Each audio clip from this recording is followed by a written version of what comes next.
Professional Advisory Services. Rater Studio Legal.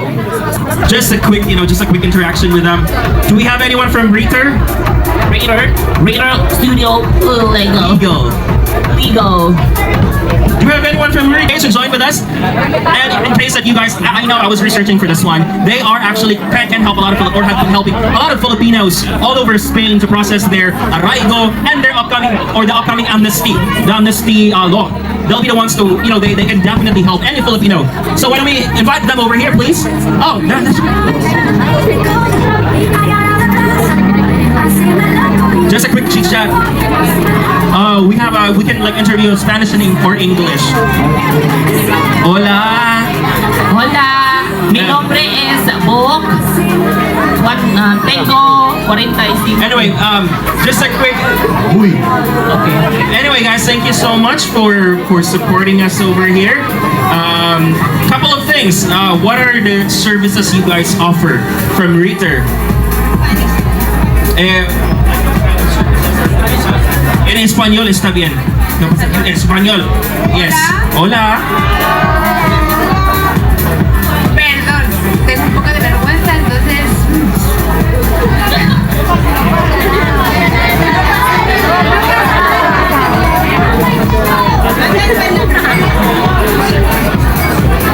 Vale. A ver, venimos de Rater, estamos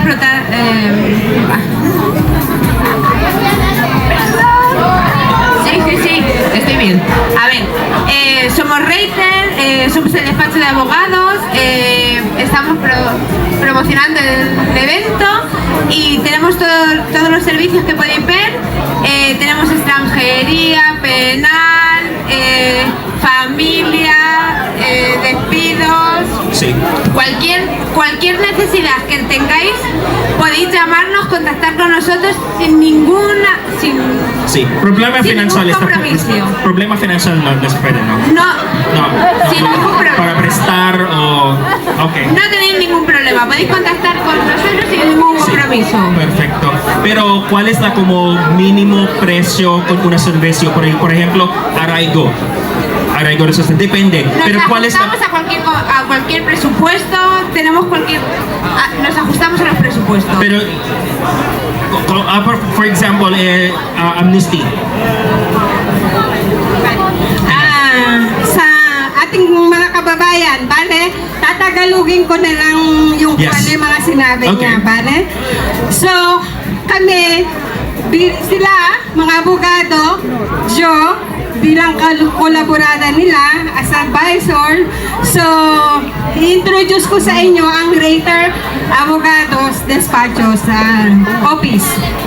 Kami, lahat ginagawa nila doon, any cases, legal, lahat ng legal, pwede nilang gawin sa inyo about the family problem, divorce, penal, crime, lahat po. O Pwedeng gawin. laboral, like work, Laboral. Especially ngayon kasi may amnesty tayo, mga kababayan. Mga amnesty, mag-amnesty. Yes. Approbationin niyo po ang despacho namin as nasa very low rate lang kami. Like for example, what's the minimum rate or usual rates? For example, arraigo. For example, the amnesty. Do you have like a ballpark or how do you say that one? Sa amnesty, so magbibigay kami ng rate na nasa maximum na yun. 390 only. Ah, okay, wow. Okay, 390 only.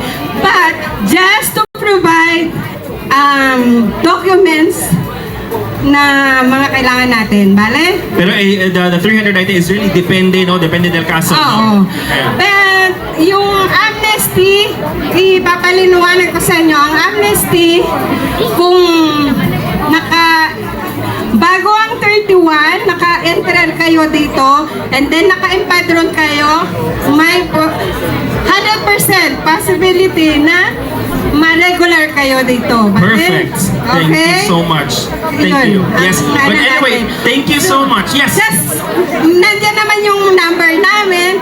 Call na lang kayo. Any Any questions right there? Any Rater. question. Yes. Nandun naman ako mag i-assist sa inyo sa office. Don't Okay. worry. Sige, dapat we will also promote this one for commission basis. Charot lang. Of Okay. course, don't worry. Sa Facebook natin. Charot lang. Usap tayo private. Sige, go. Okay. Thank you so much, Rita. Thank you so much. And Thank you so much. muchas gracias. Muchas gracias. Alright.